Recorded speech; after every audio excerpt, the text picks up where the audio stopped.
ఏంటి సైజ్ అవి? చేపల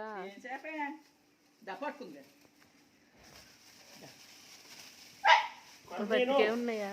బతికే ఉన్నాయా బాబా?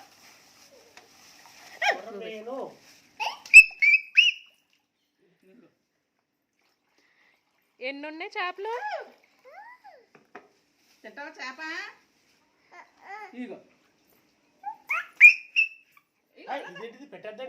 దగ్గరికి రా.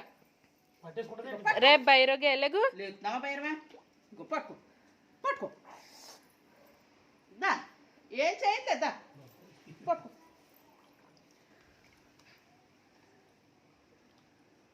మళ్ళీ బతికేసి చేపలు చచ్చిపోయినాయి అనుకున్నాం.